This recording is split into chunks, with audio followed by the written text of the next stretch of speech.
sooner he gets naturalised, the more comfortable we can feel.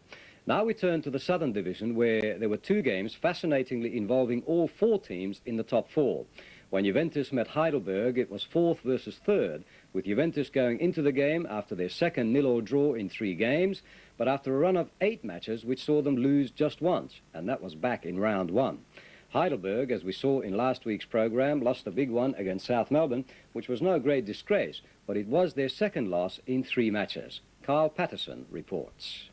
In the controversy surrounding the Socceroos this week, one positive aspect has been overlooked.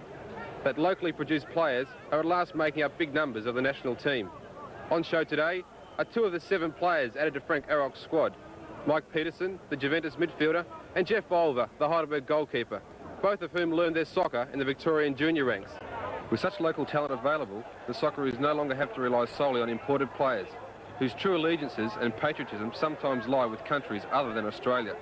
Olver's selection was considered by many to be long overdue after his consistent excellence over the past 15 months. Yeah, relieved. You're always relieved when you're called into a national squad. You know, you hope that you get called up. You don't expect to get called up, because normally when you expect something, it doesn't come. So I've just been playing, you know, reasonably well, and I was hoping they would get the call up, yeah. Now, there's 3 other goalkeepers ahead of you in the squad. You haven't got much time to stake a place for number 1. No, but you know, I'm hoping Frank takes it on your performances at club level. If I can keep the form that I've held so far over the night series and the league so far, I'll be quite pleased. And while Olver's selection was widely applauded, the choice of Peterson was a surprise, considering he's had only 1 full season in the NSL and has only just turned 20. Yeah, definitely a surprise, Kyle. Unexpected out of the blue, but certainly delighted at the opportunity.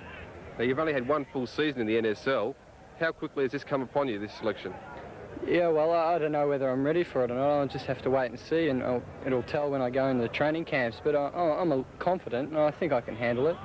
Right, now your first game today for Juventus against your old club. A bit nervous about that? Definitely nervous, Kyle. And I've spoken to other players who have been in the same situation, and they always say that they haven't really performed up to standards. So I'm hoping to reverse it.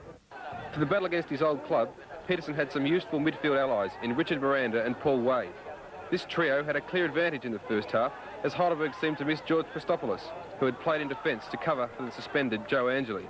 Juventus developed some fluent passing early.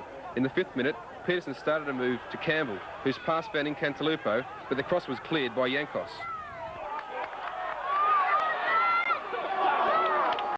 In the 16th minute, the Heidelberg defence made a hash of a free kick, and Peterson was able to get free on the left. His measured cross found Sweeney, and his drive on the far post just went wide. But in the 25th minute, Salamides came close with a good header, but it was blocked on the line, and after some anxious moments, the Juventus defence cleared. Juventus took a well-deserved lead in the 29th minute. Eddie Campbell started the move with a fine pass to Cullen, who outfoxed Yankos and delivered a fine cross. Wade dashed it on the blind side of the Heidelberg defence and beat Olver with a well-placed header.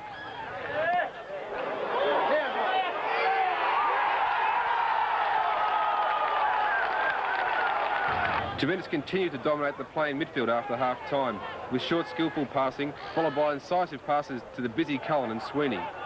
In the 58th minute, Sweeney flew into the box to meet Incantalupo's corner, and it was McKee on the line who cleared for Heidelberg.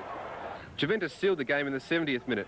Sweeney got an important touch on a long pass, and after McKee missed his chance to clear, Incantalupo clinically took the opening, sidestepping and then planting the ball past Olver.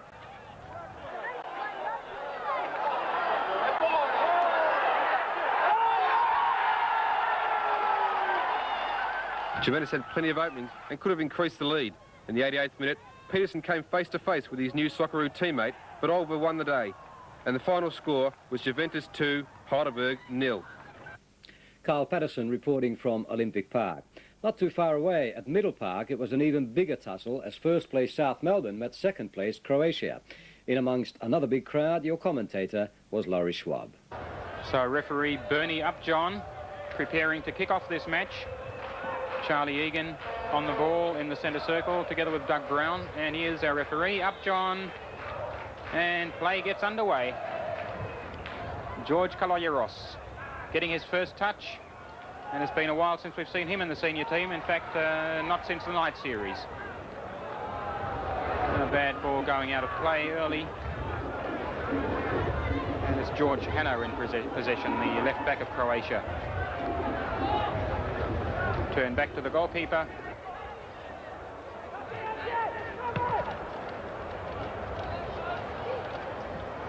Postacoglu.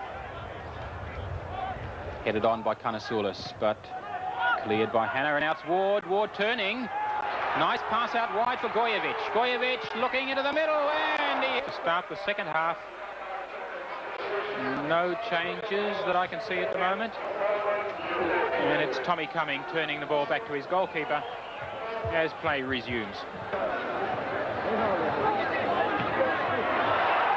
Now here's a chance for a counter-attack. A breakaway by Gojevic. And he's stopped by Steve Blair. Gojevic complaining bitterly.